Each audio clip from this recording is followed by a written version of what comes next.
नमस्कार, आप देख रहे हैं हल्ला बोल टीवी। मैं हूं अली।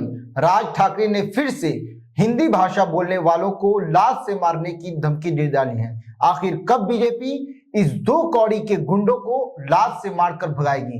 आइए इस पूरे मामले को विस्तार से समझते हैं हल्ला बोल टीवी के संपादक दीपक शर्मा से। देखिए, राज ठाकरे और राज ठाकरे जैसे जी अपना उल्लू सीधा करने वाले, भारत को तोड़ने वाले ये जो विभाजनकारी शक्तियां हैं, ये आपने एकदम सही शब्द का इस्तेमाल किया। ये जो दो कौड़ी के गुंडे हैं जो भारत को तोड़ना चाहते हैं, भारत में भाषा के नाम पर, क्षेत्र के नाम पर विवाद पैदा करना चाहते हैं, हिंसा कराना चाहते हैं, इनको महाराष्ट्र की सरकार और केंद्र की नरेंद्र मोदी सरकार और महाराष्ट्र की एनडीए की सरकार को तुरंत लात मारना चाहिए।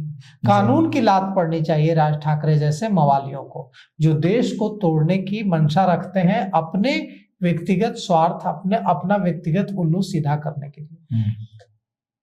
भारत की राष्ट्रभाषा हिंदी के खिलाफ आग उगलना राज ठाकरे का शगल है।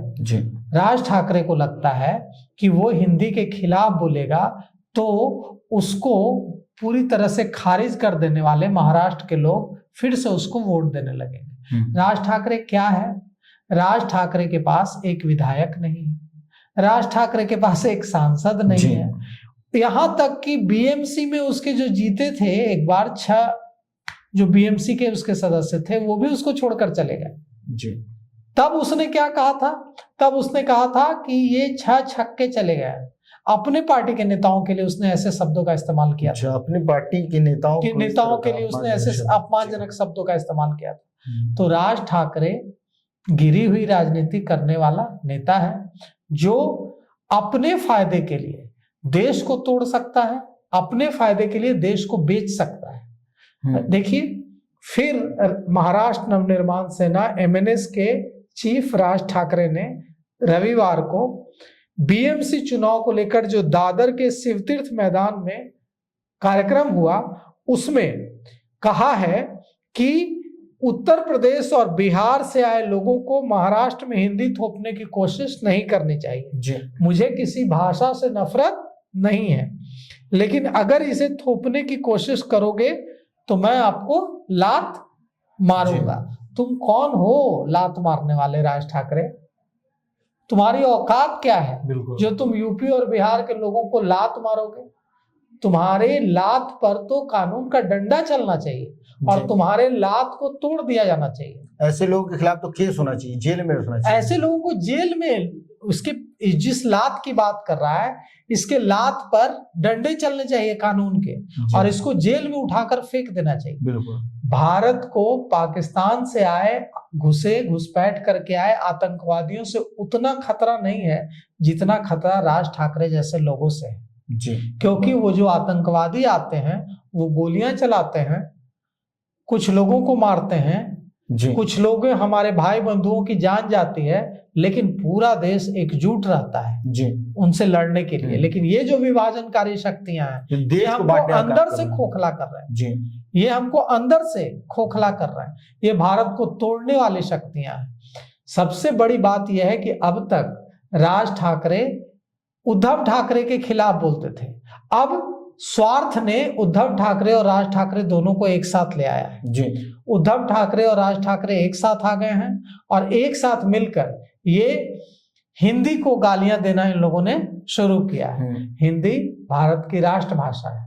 आप कहेंगे कि कानून संविधान के मुताबिक तो यह कामकाज की भाषा है, हमारी भावना के मुताबिक यह राष्ट्रभाषा है। भारत की भावना से जुड़ी हुई हिंदी हमारी आत्मा में बसती है और हिंदी को गाली देने वाले, चाहे राज ठाकरे हो या कोई भी दूसरा नेता हो, उसके लिए एक ही जगह है, वो जिसने वह भाषा जिसने हमारे स्वतंत्रता संग्राम में इतनी बड़ी भूमिका निभाई वो हिंदी है।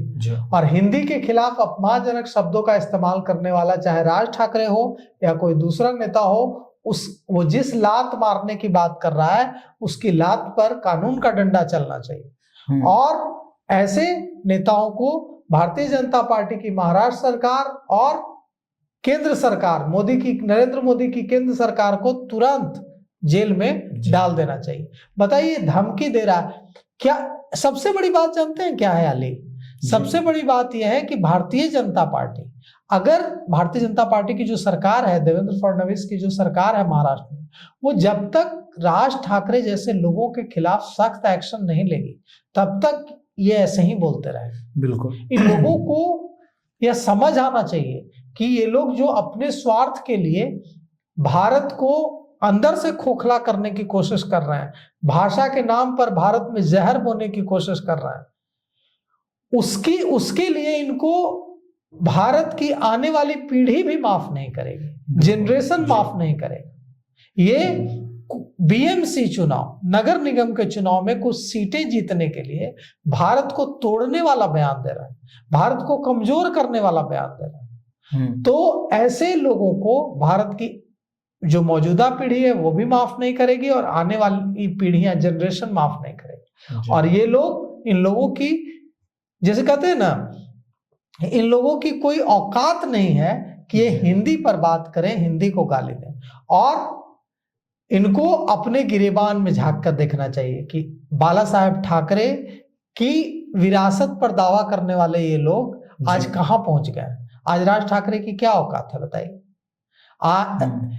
राज ठाकरे को एक समय लग रहा था कि वे बाला साहेब ठाकरे के उत्तराधिकारी हो जाएंगे। बाला साहेब ठाकरे ने जो जगह अपनी बनाई थी वो लड़कर बनाई थी।